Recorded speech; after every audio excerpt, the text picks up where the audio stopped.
সুপ্রিয় শ্রোতা, কথা মানবী ইউটিউব চ্যানেলে আপনাদের সকলকে স্বাগত জানাচ্ছি। আমি আইরিন অন্না। কেমন আছেন সবাই? আশা করছি সবাই খুব ভালো আছেন। আমিও কিন্তু ভীষণ ভালো আছি। আপনারা শুনছিলেন হুমায়ুন আহমেদের মিসির আলি সিরিজ থেকে অন্য ভুবন, আজ দ্বিতীয় পর্ব। তারা ময়মনসিংহ এসে পৌঁছলেন ভোর রাতে। তখনও চারদিক অন্ধকার, কিছুই দেখার উপায় নেই। মিসির আলির মনে হলো বিশাল একটি রাজপ্রাসাদের সামনে দাঁড়িয়ে আছেন। গাছগাছালিতে চারদিক ঢাকা। বারান্দায় অল্প পাওয়ারের বাতি জ্বলছে, তাতে চারদিকের অন্ধকার আরও গাঢ় হয়েছে। মিসির আলি বললেন, রাজবাড়ি বলে মনে হচ্ছে। বরকত সাহেব শীতল গলায় বললেন, একসময় ছিল। সুসং দুর্গাপুরের মহারাজার বাড়ি, আমি কিনে নিয়েছি। দারোয়ান গেট খোলা মাত্র ছুটাছুটি শুরু হয়ে গেল। অনেক লোকজন বেরিয়ে এলো, সবাই ভৃত্য শ্রেণীর। আজকালকার যুগেও যে এতজন কাজের লোক থাকতে পারে তা মিসির আলি ধারণা করেননি। তিনি লক্ষ্য করলেন এরা কেউ তিন্নি মেয়েটির উল্লেখ করছে না। মেয়েটির বাবাও মেয়ে সম্পর্কে কাউকে কিছু জিজ্ঞেস করলেন না, অথচ জিজ্ঞেস করাটাই স্বাভাবিক ছিল। বরকত সাহেব বললেন, আপনি যান, বিশ্রাম করুন, সকালবেলা আপনার সঙ্গে কথা হবে। কালো মতো লম্বা একটি ছেলে তার ঘর দেখিয়ে দিল। একতলার একটি কামরা, পুরনো দিনের কামরাগুলি যেমন হয়, দৈর্ঘ্যে প্রস্থে বিশাল, বিরাট দক্ষিণমুখী জানালা। ঘরের আসবাবপত্র সবই দামি ও আধুনিক। খাটে 6 ইঞ্চি ফোমের তোষক, রকিং চেয়ার, মেঝেতে দামি স্যাক কার্পেট। মফস্বল শহরে এসব জিনিস ঠিক আশা করা যায় না। বাথরুমে ঢুকে মিসির আলি আরও অবাক হলেন। ওয়াটার হিটারের ব্যবস্থা আছে, চমৎকার বাথটাব। মিসির আলির মনে হলো অনেক দিন এ ঘরে বা বাথরুমে কেউ আসেনি। এমন চমৎকার একটি গেস্ট রুম এরা শুধু শুধু বানিয়ে রেখেছে। প্রচণ্ড ঠান্ডা, কিন্তু গরম পানির ব্যবস্থা যখন আছে তখন একটা হট শাওয়ার নেওয়া যেতেই পারে। মিসির আলি দীর্ঘ সময় নিয়ে গোসল সারলেন। শরীর ঝরঝরে লাগছে। 1 কাপ গরম চা পেলে বেশ হতো। বাথরুম থেকে বের হয়েই দেখলেন টেবিলে চায়ের আয়োজন। পট ভর্তি চা, প্লেটে নোনতা বিস্কিট, কুচি কুচি করে কাটা পনির। ভৃত্য শ্রেণীর একজন যুবক তাকে ঢুকতে দেখেই চা ঢালতে শুরু করল। তিনি লক্ষ্য করলেন লোকটি আর চোখে তার দিকে বারবার তাকাচ্ছে। চোখে চোখ পড়া মাত্র চট করে মাথা নামিয়ে নিচ্ছে। তোমার নাম কি? নাজিম। শুধু নাজিম? নাজিম উদ্দিন। কতদিন ধরে এ বাড়িতে আছো? জি, অনেক দিন। অনেক দিন মানে কতদিন? 5 বছর। এ বাড়িতে কজন মানুষ থাকে? নাজিম জবাব দিল না। চায়ের কাপে চিনি ঢেলে এগিয়ে দিল। তার ভাবভঙ্গি দেখে মনে হচ্ছে সে এখন চলে যাবে। মিসির আলি দ্বিতীয়বার জিজ্ঞেস করলেন, বাড়িতে কজন মানুষ থাকে? জি না স্যার, আমি জানি না। বরকত সাহেব এবং তার মেয়ে, এই দুজন ছাড়া আর কজন মানুষ থাকে? স্যার, আমি কিছুই জানি না। মিসির আলি বড়ই অবাক হলেন, আর কোনো প্রশ্ন করলেন না। চায়ে চুমুক দিলেন, সিগারেট ধরালেন। তিনি সিগারেট ছেড়ে দেবার চেষ্টা করছেন সেটা মনে রইল না। এই লোকটি কোনো কিছু বলতে চাচ্ছে না কেন? বাধা কোথায়? নাজিম মৃদুস্বরে বলল, স্যার, বিছানায় শুয়ে বিশ্রাম নেবেন? না, আমি অসময়ে ঘুমোবো না। সকালের নাস্তা দেওয়া হবে 7:30টায়। ঠিক আছে, আসি স্যার। পাশের ঘরেই আসি, দরকার হলে কলিং বেল টিপবেন। দরজার কাছে কলিং বেল আছে। তিনি মাথা নাড়লেন, কিছু বললেন না। ঘড়িতে বাজছে 5:45। আকাশ ফর্সা হতে শুরু করেছে। তিনি বারান্দায় এসে দাঁড়ালেন। ব্রহ্মপুত্র নদী নিশ্চয়ই খুব কাছে। ভোরবেলা নদীর পাড় ধরে হাঁটতে ভালো লাগবে। এই শহরে এর আগে তিনি আসেননি। অপরিচিত শহরে ঘুরে বেড়াতে চমৎকার লাগে। গেট বন্ধ। গেটের পাশের খুপড়ি ঘরটায় দারোয়ান নিশ্চয়ই ঘুমোচ্ছে। মিসির আলি উঁচু গলায় ডাকলেন, দারোয়ান, দারোয়ান, দারোয়ান, গেট খুলে দাও। দারোয়ান বেরিয়ে এলো, কিন্তু গেট খুলল না। যেন সে কথা বুঝতে পারছে না। গেট খুলে দাও, আমি বাইরে যাব। গেট খোলা যাবে না। খোলা যাবে না মানে? কেন যাবে না? বড় সাহেবের হুকুম ছাড়া খোলা যাবে না। তার মানে কি বলছো তুমি? এটা কি জেলখানা নাকি? দারোয়ান কোনো উত্তর না দিয়ে নিজের ঘরে ঢুকে গেল, যেন মিসির আলির সঙ্গে কথাবার্তা চালিয়ে যাবার ব্যাপারে তার কোনো আগ্রহ নেই। তিনি দাঁড়িয়ে রইলেন একা একা। তার সামনে ভারী লোহার গেট।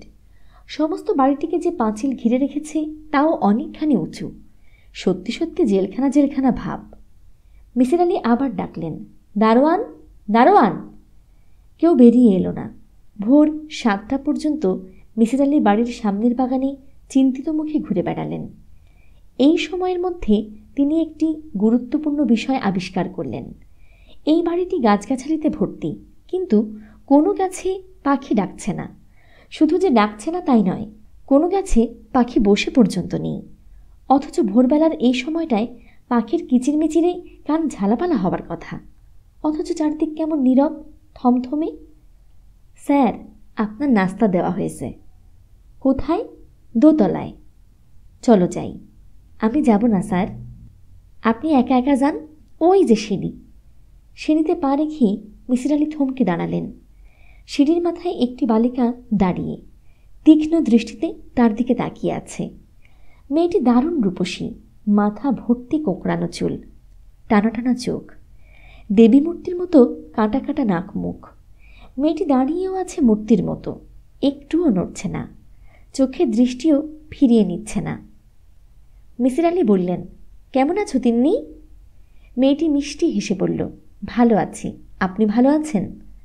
হ্যাঁ, ভালোই আছি। আপনাকে গেট খুলে দেয়নি, তাই না?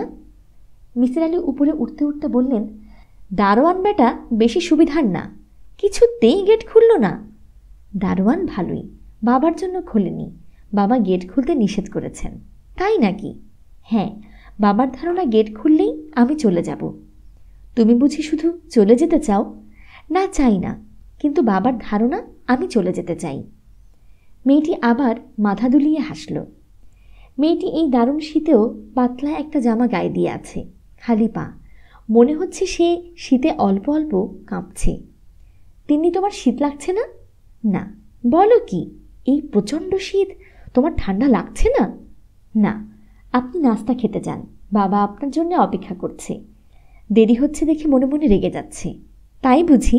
হ্যাঁ, তাই। মেয়েটি হাঁটতে শুরু করল। ধবধবে সাদা রঙের ফ্রকে তাকে দেব শিশুর মতো লাগছে। মিসির আলি মেয়েটির প্রতি গাঢ় মমতা বোধ করলেন। তাই ইচ্ছে করল মেয়েটিকে কোলে তুলে নিতে। কিন্তু এ মেয়ে হয়তো এসব পছন্দ করবে না। একে দেখেই মনে হচ্ছে এর পছন্দ অপছন্দ খুব তীব্র। নাস্তার আয়োজন প্রচুর। রুটি, মাখন থেকে শুরু করে চিকেন ফ্রাই, ফিশ সবই আছে। বিলেতি কায়দায় সবার সামনেই এক বাটি সালাদ, লম্বা লম্বা গ্লাসে কমলা লেবুর রস। রাজকীয় ব্যাপার। শুধু খাবার দাবার এগিয়ে দেবার জন্যে কেউ নেই। বরকত সাহেব ঠান্ডা গলায় বললেন, বসে আছেন কেন? শুরু করুন। তিন্নির জন্য অপেক্ষা করছি। ও আসবে না। আসবে না কেন? খেয়ে নিয়েছে। আমার মেয়ের সঙ্গে কি আপনার কথা হয়েছে? হ্যাঁ। কেমন দেখলেন আমার মেয়েকে? ভালো। বরকত সাহেব তীক্ষ্ণ দৃষ্টিতে তাকিয়ে রইলেন খানিকক্ষণ। নিচু গলায় বললেন, ওর মধ্যে কি কোনো অস্বাভাবিকতা আপনার নজরে পড়েছে? না। ভালো করে ভেবে বলুন। ভেবেই বলছি। তবে পারিপার্শ্বিক কিছু অস্বাভাবিক ব্যাপার লক্ষ্য করছি। যেমন? যেমন আপনার গাছগুলির কোনো পাখি নেই। একটি পাখিও আমার চোখে পড়েনি। বরকত সাহেব চমকালেন না। তার মানে তিনি ব্যাপারটি আগেই লক্ষ্য করেছেন। আগে লক্ষ্য না করলে নিশ্চয়ই চমকাতেন। অর্থাৎ মানুষটির পর্যবেক্ষণ শক্তি ভালো। এই জিনিসটি চট করে কারোর চোখে পড়বে না। মিসির আলি বললেন, এছাড়াও অন্য একটি ব্যাপার লক্ষ্য করেছি। বলুন শুনি। আপনার বাড়ির কাজের লোকটি, যার নাম নাজিম, সে অত্যন্ত ভীত ও শঙ্কিত। এটা এমন কিছু অস্বাভাবিক ব্যাপার নয়। এই বাড়ির সবাই আমাকে ভয় করে। কেন? পৃথিবীর নিয়মই হচ্ছে ক্ষমতাবানকে ভয় করা। আমি ক্ষমতাবান। ক্ষমতাটা কিসের? অর্থের। অর্থের ক্ষমতাই সবচেয়ে বড় ক্ষমতা। আপনার ধারণা যেহেতু আপনার প্রচুর টাকা, সেহেতু সবাই আপনাকে ভয় করে। অন্য কারণও আছে। আমি বেশ বদমেজাজি। আপনার মেয়ে তিন্নি, সেও কি বদমেজাজি? বরকত সাহেবের ভ্রু কুঁচকে উঠল। তিনি জবাব দিতে গিয়েও দিলেন না। হালকা স্বরে বললেন, চা নিন। নাকি কফি খেতে চান? চা খাবো। আপনি বলেছিলেন ব্যবসা ছেড়ে দিয়েছেন, এখন করেন কি? কিছুই করি না, এখন আমি ঘরেই থাকি এবং কাউকে ঘর থেকে বেরোতে দেন না। এই কথা বলছেন কেন? কারণ দারোয়ান আমাকে বেরোতে দেয়নি। ওকে বলে দিয়েছি যেন গেট না খোলে। কেন বলেছেন? তিন্নির জন্য বলেছি। আমার ভয় গেট খোলা পেলেই সে চলে যাবে, আমি আর কোনোদিন তাকে ফিরে পাবো না। সে কি এর আগে কখনো গিয়েছে? না। তাহলে কি করে আপনার ধারণা হলো গেট খোলা পেলে সে চলে যাবে? আমাকে আপনি এত প্রশ্ন করছেন কেন? আমাকে প্রশ্ন করবার জন্যে তো আপনাকে আনিনি। আপনাকে আনা হয়েছে আমার মেয়ের জন্যে। আনা হয়েছে বলাটা বোধহয় ঠিক হচ্ছে না। আমি নিজে থেকে এসেছি। বরকত সাহেব ক্লান্ত গলায় বললেন, আপনি দয়া করে আমার মেয়ের ঘরে চলে যান, ওর সঙ্গে কথা বলুন। ও কি তার ঘরে একা থাকে? হ্যাঁ, একাই থাকে। মিসির আলি উঠে দাঁড়াতেই বরকত সাহেব বললেন, প্লিজ একটি কথা মন দিয়ে শুনুন। এমন কিছুই করবেন না যাতে আমার মেয়ে রেগে যায়। এ কথা বলছেন কেন? ও রেগে গেলে মানুষকে কষ্ট দেয়। কিভাবে কষ্ট দেয় নিজেই বুঝবেন, আমার বলার দরকার হবে না। তিন্নির ঘরটি বিরাট বড়। এক পাশে ছোট্ট একটি কালো রঙের খাটে সুন্দর একটি বিছানা পাতা। নানান ধরনের খেলনায় ঘর ভর্তি। বেশিরভাগ খেলনাই হচ্ছে তুলার তৈরি জীবজন্তু। শিশুদের ঘর যেমন অগোছালো থাকে, এ ঘরটি সেরকম নয়, বেশ গোছানো ঘর। মিসির আলি দরজার বাহিরে দাঁড়িয়ে কিছুক্ষণ তিন্নিকে দেখলেন। মেয়েটি গভীর মনোযোগে ছবি আঁকছে, একবারও তাকাচ্ছে না তার দিকে। মিসির আলি বললেন, তিন্নি ভেতরে আসবো? তিন্নি ছবি থেকে মুখ না তুলেই বলল, আসতে ইচ্ছে হলে আসুন। তিন্নি কিছু বলল না। মিসির আলি ভেতরে ঢুকলেন। হাসি মুখে বললেন, বসবো কিছুক্ষণ তোমার ঘরে? বসার ইচ্ছে হলে বসুন। তিনি বসলেন। হাসি মুখে বললেন, কিসের ছবি আঁকছ? গাছের। দেখি কেমন ছবি? দেখতে ইচ্ছে হলে দেখুন। তিন্নি তার ছবি এগিয়ে দিল। মিসির আলি অবাক হয়ে দেখলেন, অদ্ভুত সব গাছের ছবি আঁকা হয়েছে। গাছগুলোতে কোনো পাতা নেই, অসংখ্য ডাল, ডালগুলি লতানো। কিছু কিছু লতা আবার চুলের বেনির মতো পাকানো। সুন্দর হয়েছে তো গাছের ছবি। আপনার ভালো লেগেছে? হ্যাঁ। এরকম গাছ কি আপনি এর আগে কখনো দেখেছেন? না, দেখিনি। তাহলে আপনি কেন জিজ্ঞেস করলেন না কি করে আমি না দেখে এমন সুন্দর গাছের ছবি আঁকলাম? শিশুরা মন থেকে অনেক জিনিস আঁকে। তিন্নি হাসল। তিনি প্রথম মেয়েটির মুখে হাসি দেখলেন। তিন্নি হাসতে হাসতে ভেঙে পড়ছে। মিসির আলি বললেন, তুমি এত হাসছো কেন? হাসতে ভালো লাগছে তাই হাসছি। তিনি নিজেও হাসলেন। হাসতে হাসতেই বললেন, আমি শুনেছি তুমি সব প্রশ্নের উত্তর জানো। কে বলেছে? বাবা। হ্যাঁ। তুমি কি সত্যি সত্যি জানো? জানি। পরীক্ষা করতে চান? হ্যাঁ চাই। বলো তো, 9-এর বর্গমূল কত? 3। 5-এর বর্গমূল কত সেটা জানো? তিন্নি কিছুক্ষণ চুপ করে থেকে বলল, আমি জানি না। আচ্ছা দেখি এটা পারো কি না। পেনিসিলিন যিনি আবিষ্কার করেছেন তার নাম কি? Sir Alexander Fleming. হ্যাঁ, হয়েছে। এখন বলো দেখি তার স্ত্রীর নাম কি? আমি জানি না। সত্যি জানো না? না, আমি জানি না। রবীন্দ্রনাথ ঠাকুর কত সনে নোবেল প্রাইজ পেয়েছেন জানো? জানি। 1913 সনে। রবীন্দ্রনাথ ঠাকুরের ছোট মেয়ের নাম জানো? জানি না। মিসির আলি হাসতে লাগলেন। তিন্নি ভ্রু কুঁচকে তাকিয়ে রইল। গম্ভীর স্বরে বলল, আপনি হাসছেন কেন? আমি হাসছি কারণ কিভাবে এসব প্রশ্নের জবাব দাও তা বুঝতে পারছি। তাহলে বলুন কিভাবে সব প্রশ্নের জবাব দেই? আমি লক্ষ্য করলাম যেসব প্রশ্নের উত্তর আমি জানি শুধু সেসব প্রশ্নের উত্তরই তুমি জানো। যেমন আমি জানি 9-এর বর্গমূল 3, কাজেই তুমি বললে 3। কিন্তু 5-এর বর্গমূল কত তা তুমি বলতে পারলে না, কারণ আমি নিজেও তা জানি না। আলেকজান্ডার ফ্লেমিংয়ের স্ত্রীর নাম তুমি বলতে পারলে না, কারণ আমি তার স্ত্রীর নাম জানি না। ঠিক এইভাবে। থাক, আর বলতে হবে না। তিন্নি তাকিয়ে আছে। তার মুখে কোনো হাসি নেই। সমস্ত চেহারায় কেমন একটা কঠিন ভাব চলে এসেছে, যা এত অল্প বয়সী একটি বাচ্চার চেহারার সঙ্গে ঠিক মিশ খাচ্ছে না। মিসির আলি সহজ স্বরে বললেন, তুমি মানুষের মনের কথা টের পাও বলেই জানা প্রশ্নগুলির উত্তর দিতে পারো। এটা এক ধরনের টেলিপ্যাথিক ক্ষমতা। কেউ কেউ এক ধরনের ক্ষমতা নিয়ে জন্মায়। তিন্নি শীতল গলায় বলল, আপনি খুব বুদ্ধিমান। মিসির আলি বললেন, হ্যাঁ, আমি বুদ্ধিমান। আপনি বুদ্ধিমান এবং অহংকারী। যারা বুদ্ধিমান তারা সাধারণত অহংকারী হয়। এটা দোষের নয়। যে জিনিস তোমার নেই তা নিয়ে তুমি যখন অহংকার করো সেটা হয় দোষের। আপনি এখানে কেন এসেছেন? তোমাকে সাহায্য করবার জন্য এসেছি। কিসের সাহায্য? আমি এখনও ঠিক জানি না, সেটাই দেখতে এসেছি। হয়তো তোমার কোনো সাহায্যের প্রয়োজন নেই। তোমার বাবা শুধু শুধু ভয় পাচ্ছেন। আমি ডাক্তার পছন্দ করি না। আমি ডাক্তার নই। আপনি এখন আমার ঘর থেকে চলে যান। আমার আপনাকে ভালো লাগছে না। আমার কিন্তু তোমাকে ভালো লাগছে, খুব ভালো লাগছে। আপনি এখন যান। মিসির আলি উঠে দাঁড়ালেন। তিন্নি বললেন, দাঁড়িয়ে আছেন কেন? চলে যান। তিন্নি কথা কটি বলার সঙ্গে সঙ্গে মিসির আলি তার মাথার ঠিক মাঝখানে এক ধরনের যন্ত্রণা বোধ করলেন। হঠাৎ মাথাটা ঘুরে উঠল, বমি বমি ভাব হলো, আর সেই সঙ্গে তীব্র ও তীক্ষ্ণ যন্ত্রণা, যেন কেউ একটি ধারালো ব্লেড দিয়ে আচমকা মাথাটা দুভাগ করে ফেলেছে। মিসির আলি বুঝতে পারছেন তিনি জ্ঞান হারাচ্ছেন। পৃথিবী তার কাছ থেকে দূরে সরে যাচ্ছে। চোখের সামনে দেখছেন সাবানের বুদবুদের মতো বুদবুদ। জ্ঞান হারাবার ঠিক আগ মুহূর্তে ব্যথাটা কমে গেল। সমস্ত শরীরে এক ধরনের অবসাদ, ঘুমে চোখ জড়িয়ে যাচ্ছে। মিসির আলি তাকালেন তিন্নির দিকে। মেয়েটির ঠোঁটের কোণে মৃদু হাসি, সহজ হাসি নয়, উপহাসের হাসি। মিসির আলি দীর্ঘ সময় চুপ থেকে বললেন, এটা তো তুমি ভালোই দেখালে। তিন্নি বলল, এর চেয়েও ভালো দেখাতে পারি। তা পারো, নিশ্চয়ই পারো। তুমি কি রাগ হলে এরকম করো?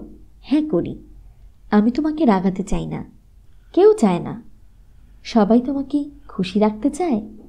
হ্যাঁ, কিন্তু তবু তুমি প্রায় রেগে যাও, তাই না? হ্যাঁ, যাই। রাগটা সাধারণত কতক্ষণ থাকে? ঠিক নেই, কখনো কখনো অনেক বেশি সময় থাকে। আচ্ছা তিন্নি, মনে করো এখানে দুজন মানুষ আছে। তুমি রাগ করলে একজনের উপর, তাহলে ব্যথাটা কি সেই জনই পাবে, না দুজন একত্রে পাবে? যার উপর করেছি সেই পাবে। অন্যজন পাবে কেন? অন্যজনের উপর তো আমি রাগ করিনি। তাও তো ঠিক। এখন কি আমার উপর তোমার রাগ কমেছে? হ্যাঁ, কমেছে। তাহলে আমার দিকে তাকিয়ে একটু হাসো তো, যাতে আমি বুঝতে পারি তোমার রাগ সত্যি সত্যি কমেছে। তিন্নি হাসল। মিসির আলি বললেন, আমি কি আরও খানিকক্ষণ বসবো? বসার ইচ্ছে হলে বসুন। মিসির আলি বসলেন। একটি সিগারেট ধরালেন। মেয়েটি নিজের মনে ছবি আঁকছে। সেই গাছের ছবি, লতানো ডাল, পত্রহীন বিশাল বৃক্ষ। মিসির আলি ঠিক করলেন তিনি একটি পরীক্ষা করবেন। এই মেয়েটি যেভাবেই হোক মস্তিষ্কের কোষে সরাসরি চাপ প্রয়োগ করতে পারে। উচ্চ পর্যায়ের একটি টেলিপ্যাথিক ক্ষমতা। ছোট্ট একটি মেয়ে, অথচ কত সহজে মানুষের মাথায় ঢুকে যাচ্ছে। এটাকে বাধা দেবার একমাত্র উপায় সম্ভবত মেয়েটিকে মাথার ভেতরে ঢুকতে না দেয়া। সেটা করা যাবে তখনই যখন নিজেকে সম্পূর্ণ বিচ্ছিন্ন করে ফেলা যাবে। সমস্ত চিন্তা ও ভাবনা কেন্দ্রীভূত করা হবে একটি বিন্দুতে। মিসির আলি ডাকলেন, তিন্নি। তিন্নি মুখ না তুলেই বলল, কি? তুমি আমার মাথার ব্যথাটা আবার তৈরি করো তো। কেন? আমি একটা ছোট্ট পরীক্ষা করব। কি পরীক্ষা? আমি দেখতে চাই এই ব্যথার হাত থেকে বাঁচার কোনো উপায় আছে কিনা। উপায় নেই, সেটাই দেখব। তবে তিন্নি, একটি কথা, ব্যথাটা তুমি তৈরি করবে খুব ধীরে, এবং যখনই আমি হাত তুলব তুমি ব্যথাটা কমিয়ে ফেলবে। আপনি খুব অদ্ভুত মানুষ। আমি মোটেই অদ্ভুত মানুষ নই। আমি একজন যুক্তিবাদী মানুষ। আমি এসেছি তোমাকে সাহায্য করতে। আমার কোনো সাহায্য লাগবে না। হয়তো লাগবে না, তবু আমি তোমার ব্যাপারটা পুরোপুরি বুঝতে চাই। এখন তুমি ব্যথাটা তৈরি করো তো, খুব ধীরে ধীরে। তিন্নি মাথা তুলে সোজা হয়ে বসল। তার দৃষ্টি তীক্ষ্ণ থেকে তীক্ষ্ণতর হচ্ছে। ঠোঁট বেঁকে যাচ্ছে। বাঁকা ঠোঁট খুব হালকাভাবে কাঁপছে। মিসির আলি চোখ বন্ধ করে বসে আছেন। তিনি তার সমস্ত মন প্রাণ একটি ব্যাপারে কেন্দ্রীভূত করে ফেললেন। খুব ছোটবেলায় তিনি একটি সাপের মুখোমুখি হয়েছিলেন। এখন তিনি ভাবছেন সেই সাপটির কথা। সাপটির হলুদ গা ছিল চক্রকাটা, বুকে ভর দিয়ে এঁকে বেঁকে এগিয়ে আসছিল। তাকে দেখেই সে থমকে গেল, ঘন ঘন তার চেরা জিভ বের করতে লাগল। মিসির আলি এখন আর কিছুই ভাবছেন না।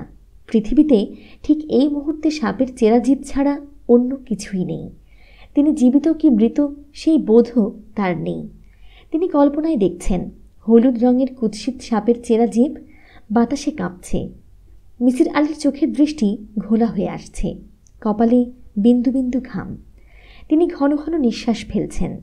তিন্নি অবাক হয়ে মিসির আলিকে দেখছে। আশ্চর্য ব্যাপার, এই মানুষটিকে সে কিছু করতে পারছে না। এতক্ষণে ব্যথায় তার ছটফট করা উচিত ছিল, কিন্তু লোকটি এখনো হাত তুলছে না।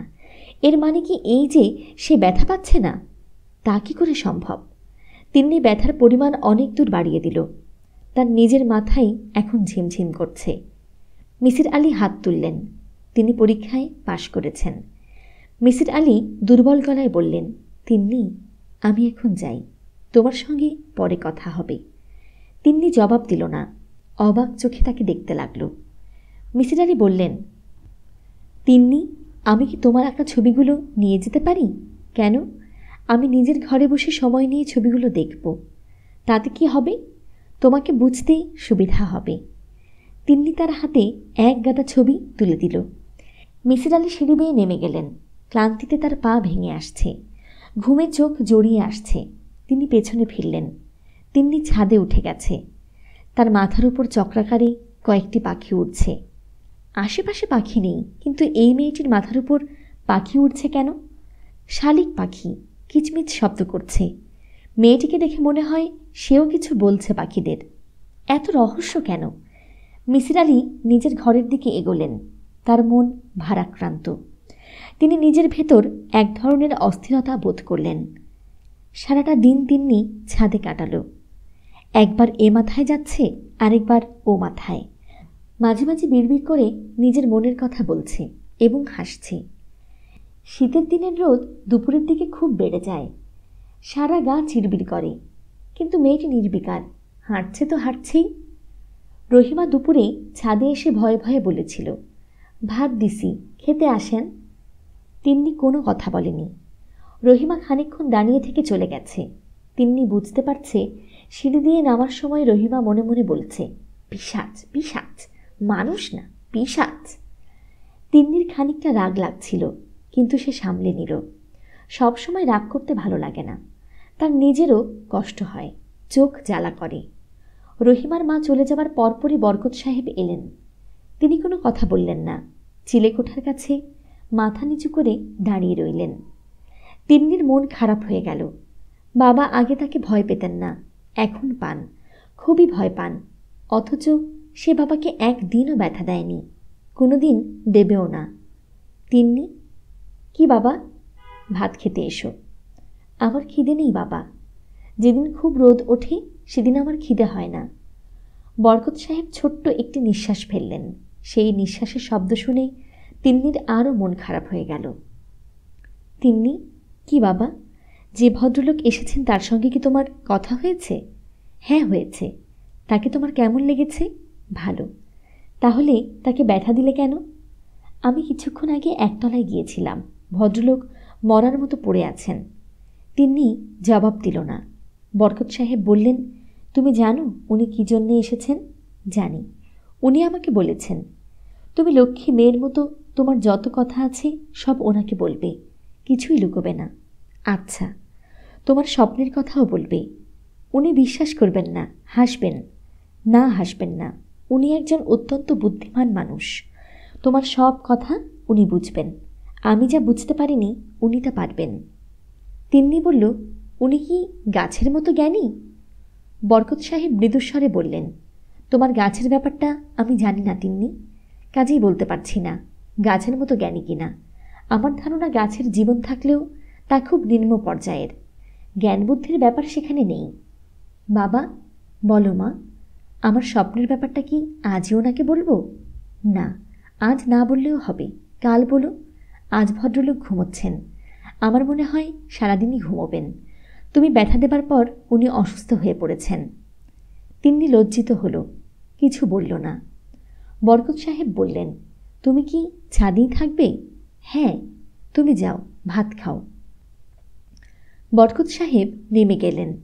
তিন্নি ছাদের এ মাথা ও মাথা পর্যন্ত আবার হাঁটতে শুরু করল। সে নেমে এলো সন্ধ্যাবেলায়। তার গা ঝিমঝিম করছে, হাত পা কাঁপছে। আজ সে আবার স্বপ্ন দেখবে। এসব লক্ষণ তার এখন চেনা হয়ে গেছে। তার ভয় ভয় করতে লাগল। স্বপ্ন এত বাজে ব্যাপার, এত কষ্টের। ঘুমোবার আগে তিন্নি এক বাটি দুধ খেল। রহিমা কমলা এনেছিল, খোসা ছাড়িয়ে। তার দুটি কোয়া মুখে দিল। রহিমা বলল, আমি এই ঘরে ঘুমাইব আপা? তিন্নি কড়া গলায় বলল, না। রহিমা প্রতি রাতেই এক কথা বলে, প্রতি রাতেই তিন্নি একই উত্তর দেয়। একা থাকা তার অভ্যাস হয়ে গেছে, অথচ কেউ সেটা বুঝতে চায় না। বাবাও মাঝে মাঝে এসে বলেন, তুমি কি আমার সঙ্গে ঘুমোবে মা? একবার খুব ঝড় বৃষ্টি হচ্ছিল, ঘন ঘন বাজ চমকাচ্ছিল। বাবা এসে জোর করে তাকে উঠিয়ে নিয়ে গিয়েছিলেন। সে কতবার বলেছে, আমি কাউকেই ভয় করি না। বাবা শোনেননি। বাবা মারা কোনো কথা শুনতে চায় না। মার কথা সে অবশ্য বলতে পারে না, কারণ মার কথা তার কিছুই মনে নেই। শুধু মনে আছে মাথা ভর্তি চুলের একটি গোলগাল মুখ তার মুখের উপর ঝুঁকে আছে। তিন্নি ভাবতে লাগল, মা বেঁচে থাকলে এখন কি করত? তাকে নিয়ে খুব সমস্যায় পড়ে যেত। হয়তো রোজ রাতে তার সঙ্গে ঘুমতো, কান্নাকাটি করত। আচ্ছা, সে এরকম হলো কেন? সে অন্য সব মেয়েদের মতো হলো না কেন? সুপ্রিয় শ্রোতা, এই ছিল আজকের পর্বটি। পরবর্তী পর্বটি পেতে কথামানবী ইউটিউব চ্যানেলটি সাবস্ক্রাইব করে পাশে থাকা বেল আইকনটি অন করে নিন। আর আমাদের কাজগুলো যদি আপনাদের ভালো লেগে থাকে তবে লাইক, কমেন্ট এবং শেয়ার করে বন্ধুদের মাঝে ছড়িয়ে দেবার অনুরোধ রাখছি। আপনারা কিন্তু চাইলে আপনাদের পছন্দের উপন্যাসটি শুনতে কথামানবীকে অনুরোধ জানাতে পারেন। আমাদের কমেন্ট বক্স আপনাদের জন্য সবসময় উন্মুক্ত রয়েছে। এছাড়াও আপনারা চাইলে ফেসবুক এবং ইনস্টাগ্রামে কথামানবীকে ফলো করতে পারেন। আমাদের ফেসবুক আইডি এবং ইনস্টাগ্রাম আইডি লিঙ্ক ভিডিওটির ডিসক্রিপশন বক্সে দেওয়া আছে। সকলে খুব ভালো থাকুন, সুস্থ থাকুন, আনন্দে থাকুন, নিরাপদে থাকুন। নিজের জন্যে বাঁচুন, নিজের আপন মানুষদের জন্যে বাঁচুন। অনেক অনেক শুভকামনা জানিয়ে আজকের মতো এখানেই বিদায় নিচ্ছি।